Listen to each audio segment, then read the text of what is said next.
we are officially entering the most difficult stretch of games we have this entire season. The next few weeks could literally derail all of our Premier League hopes and all of our Champions League hopes like that. Let's hope we stay afloat.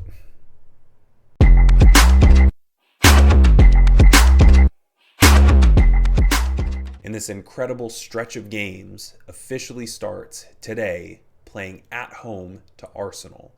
We then have a 2-week break, but then we go away to Manchester City, we go away to Antwerp in the Champions League, we play at home to Tottenham, away at United, home to Nottingham Forest, before ending the episode at home in the Champions League against A.C. Milan. Here's hoping. This will be the team facing Arsenal today. Owusu-Adoro in goal, Sosa, Zuma, Ballard, and Masuri across the back line. Luke 9 steps in as the ball-winning midfielder today for the injured Eric Martel, but he is paired with Adam Wharton, Malero, Ouedraogo, and Elliott across the attacking midfield 3, and then Endrick as the 9. Here's hoping that does any sort of good. In the pre-match hype up rah conversation, again, I had to choose one of 3 things that all said I know we're the underdogs here. Okay, Gabriel in the back post there, but we have played 4 times against Arsenal in this save. We have won 3 and drawn 1. I might say that they are the ones that perhaps need to be the underdogs here.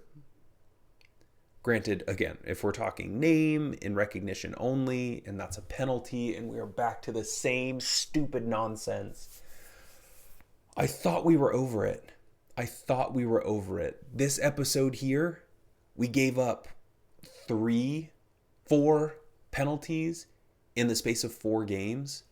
They converted all 4 of them, and we are back to it again. Martin Odegaard steps up, and Panenka just chips it at Owusu-Adoro, who dives blindly to the left and just watches it sail past his right pocket. Look at this, just doink. He probably could have dove, stood up, gone over, and still saved it if he had any indication that, he was a goalkeeper and actually could play.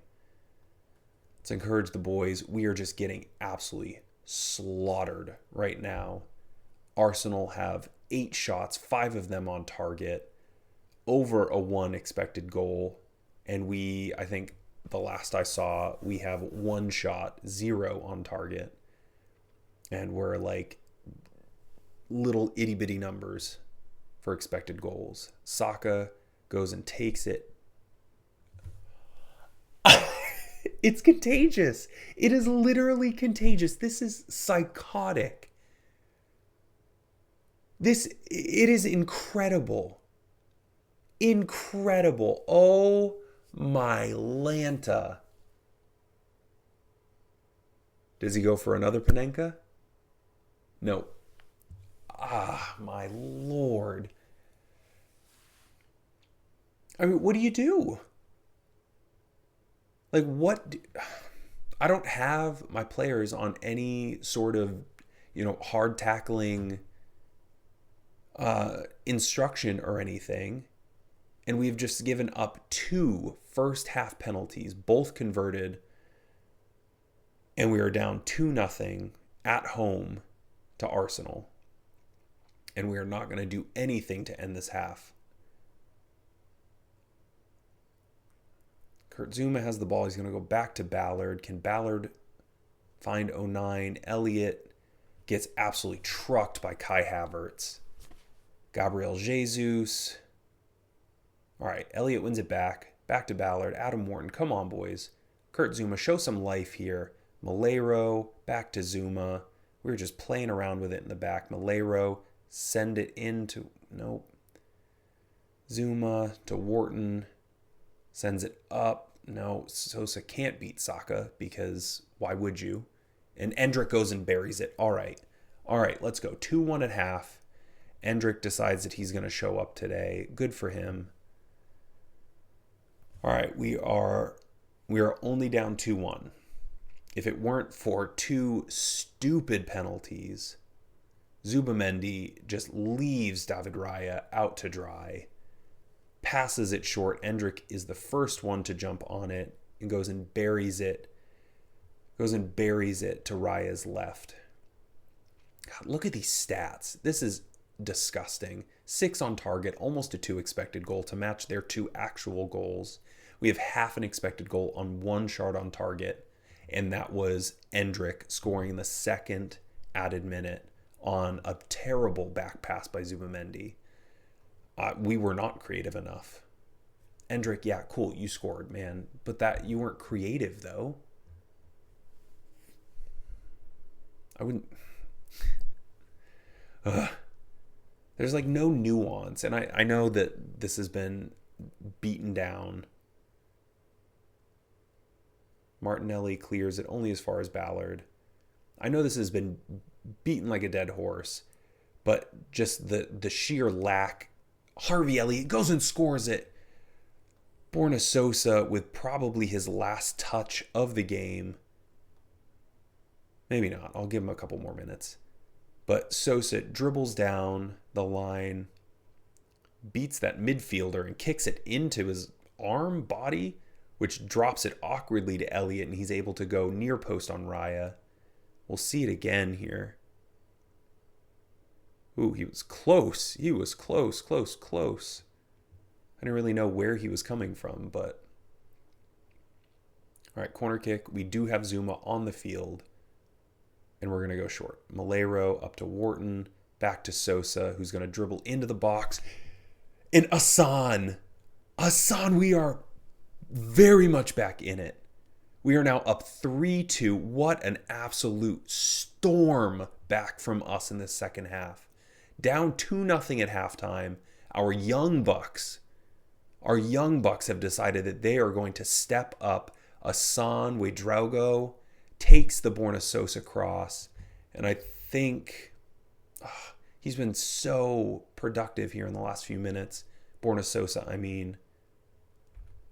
All right. Hassan takes the ball, puts it out to Elliott, put it in Malero, back out to 09. He's going to go back to Ballard. Missouri, Adam Wharton. All right, he's going to split him right here. Yep, Sosa dribbles in. He's going to go short. No, he's going to take it himself. Borna Sosa has been an absolute psycho in these last few minutes. Adam Wharton feeds him in. You think that he's going down the line on the outside of the fullback. Here we go. Adam Wharton splits. Sosa cuts it back in, and David Raya cannot get down to his left fast enough. And Sosa puts it into the back stick. He now has a goal and 2 huge assists. We're going to give him a walk-off, something that he can hang his hat very high up in the air for, because he has been magnificent. I'm going to put Ekitike up. Endrick can go out to the right, which is honestly what we had signed him for to begin with before we found our Greek freak Karetsis. Adam Wharton's getting a little tired, but Fularuncho can come on for him. That is 3 subs, and we are going to say that for now. Wow, what an absolute storm back. We have 20 minutes to go. Let's see if we can hold any semblance of control in this game, because we have not. I swear to God, if we give up a third penalty, oh man. All right, Eric dribbles down, goes right through Aït-Nouri. Kai Havertz, offside. Wow. That would have been nonsensical. Aït-Nouri just dummies the ball from the near post, lets it go all the way across, and forces his backside defenders to deal with it. They clear it just barely, only as far as Eric, who passes in to Havertz, who tries to slip Odegaard, but he thankfully is offside. Let's go and praise the boys, because this has been incredible. Missouri has not been at his best, so Barinaga is going to come on for him, and we have one more. Zuma is very tired and on a yellow card, but he is one of the best players on the field right now. Our attacking players, I mean, we're up 4-2, so I think we have to. All right, I think we have to solidify the back line here, see out the game. We took away our own corner, so that's unfortunate. But I think we're going to try and salt this away, switch to our bleed out the clock mentality. David Raya up to Zinchenko. Trossard gets bulldozed. Endrick into Wedrogo. Asan tries to beat Zinchenko and tripped over a shoelace or something. Nothing great there. Zubamendi, who really kicked all of this off for us with that terrible back pass at the end of the first half. Malero into Ekitike. Finish it. Hugo. He happens in spurts. I have not been super sold on Hugo Ekitike for this season. I think he's very much like Broya from last year in that it's either he just absolutely dominates, Jared Branthwaite playing the Kurt Zuma role. What? I think that was Malero. Malero, yes. I think he's much like Broya from last season in that, when he's on, he is on and he is scoring and it's beautiful, but he also has those awful stretches where he just does absolutely nothing. But it doesn't matter because we just crushed Arsenal. Crushed them. And not just like in the score. I mean, 5-2, that is a huge score. But they had this game locked up. And we came back and absolutely blew the doors off of them. We have now played 5 games against Arsenal in this save. We have won 4 of them and drawn 1. And I completely forgot. Let's look at this table here. All right, you can't see it. Hold on. I will bring you the table. Pause for cause. Give me this Premier League table. And Arsenal had been on that invincible streak before they met us. And what a way to put that to bed. A 5-2 thumping of Arsenal to give them their first loss of the season and prevent not only their second invincible season, but the back-to-back invincible seasons following up Man City's from last year. Love it. All right, we are going to push way ahead. I am going to do City away, Antwerp away, Tottenham at home, United away, and Nottingham Forest at home, all in the background, 5 games in the background, and I will bring you back for our sixth Champions League game of this very first debut campaign when we play AC Milan at home in December. I will see you then. We are finally back. Jiminy Christmas. What an up and down time it has been. You saw us in that huge Arsenal win just now, but then we went down 2-0 to Man City because, of course, they're on an off year, but why would we be able to beat them?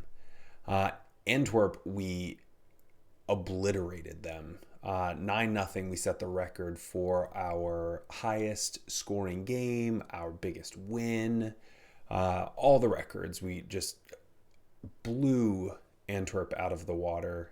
Really helped our goal differential. Tottenham, we ended up coming back and beating them 3-1.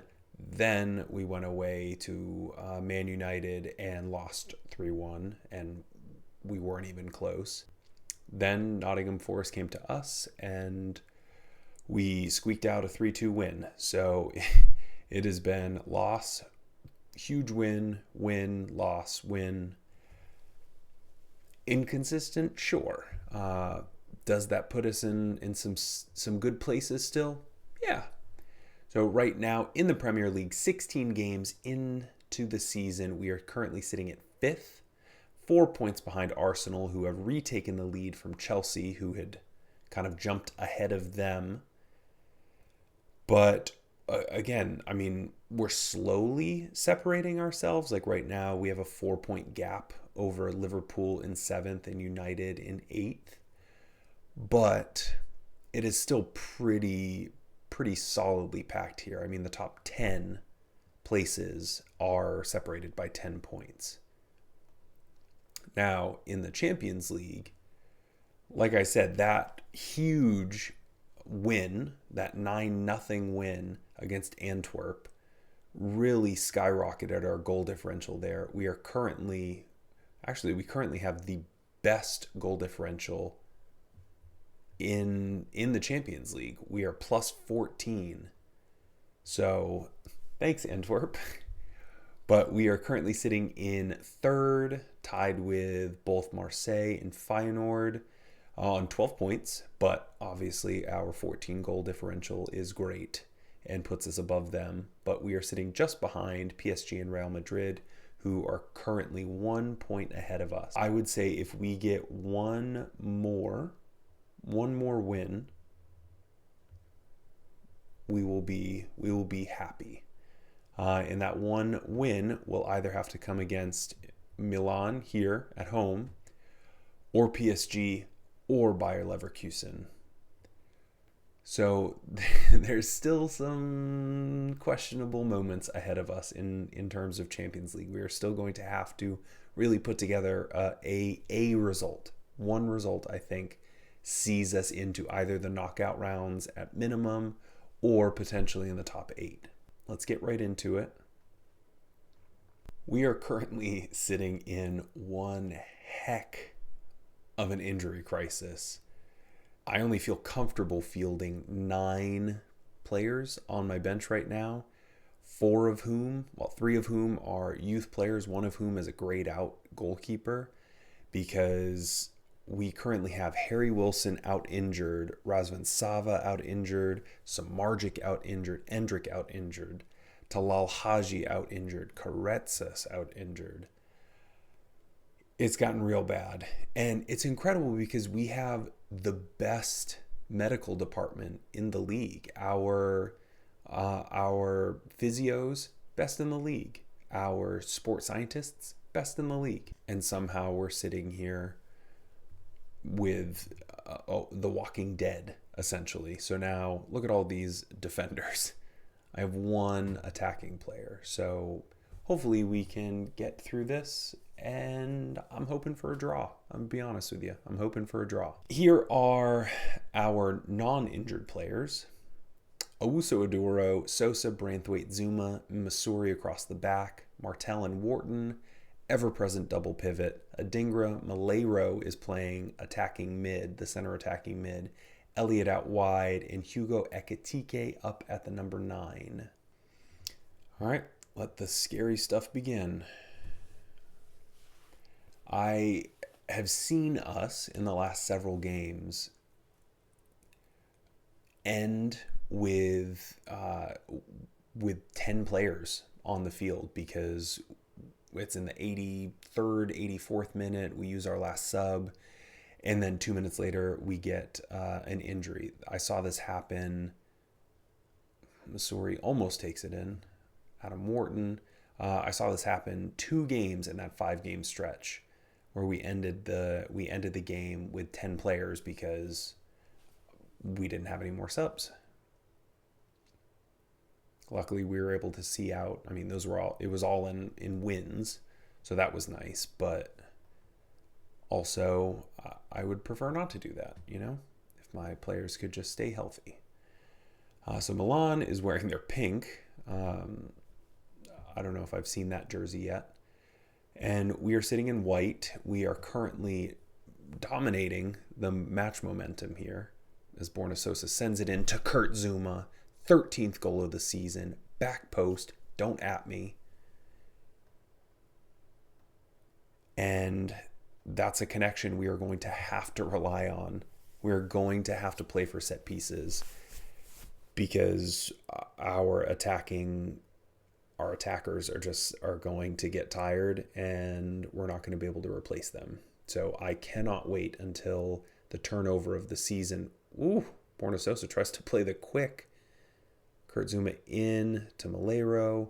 Adam Wharton puts it on the ground, puts it into the back post, past Mike.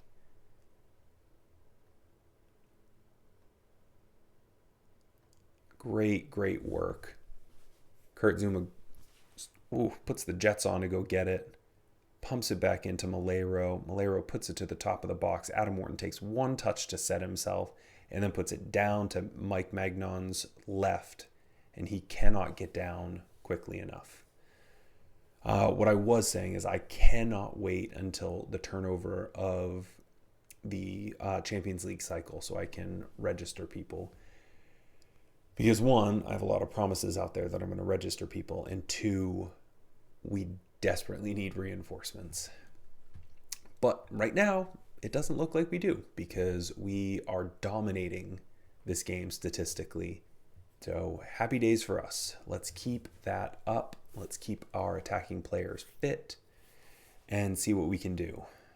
Sosa gets another throw in. Sosa has been incredible this last couple of weeks, this stretch. As inconsistent as we have been, he has been uber consistent. Scoring goals, assisting goals. I mean, I don't know what his current stats are right now. Oh, Harvey. I don't know what his current stats are right now, but I would venture to say he's sitting at probably 10 goal contributions from like a backup position. As Okafor takes it, runs up to Jimenez, Beraldo. They're kind of just letting us get back in front, and we take control again. All right, yeah, you can see it now. Our midfield, our attacking players are slowly starting to run out of gas. Malero puts it up to Missouri. He's gonna try and stick it to the back post. Mike Magnon comes up to claim it.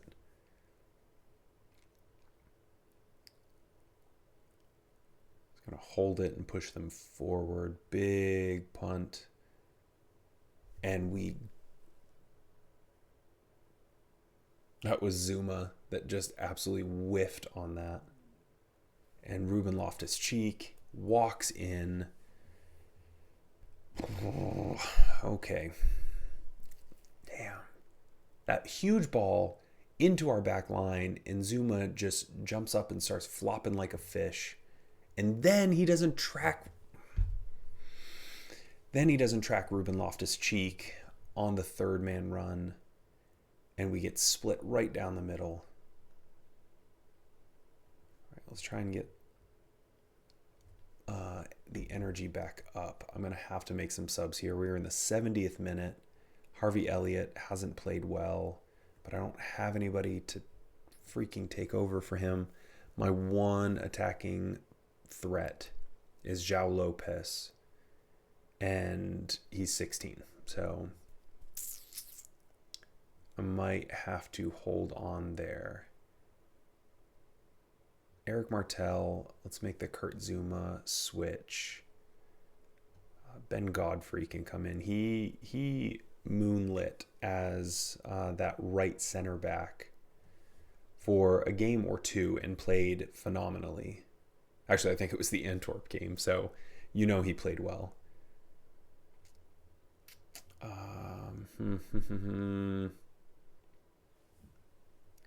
put Ben out here and Dan Ballard in just to refresh the defense. All right, I think I'm going to do that and hope for the best. So now we have 3 center backs playing in our 4 defensive positions and a center back playing in the defensive mid role. And we have to keep an eye here on these attacking people.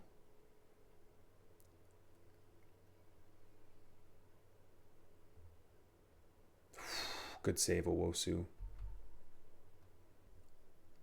All right, that goes out. Huge save for a corner kick. They're going to pump it in.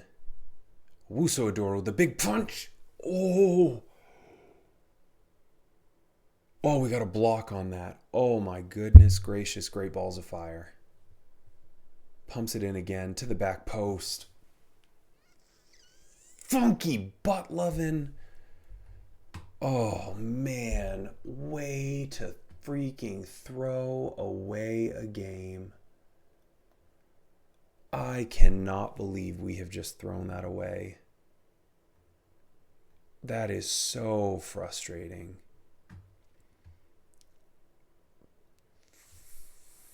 Oh, fudge knuckles.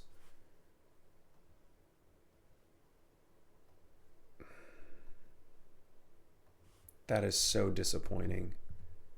So disappointing.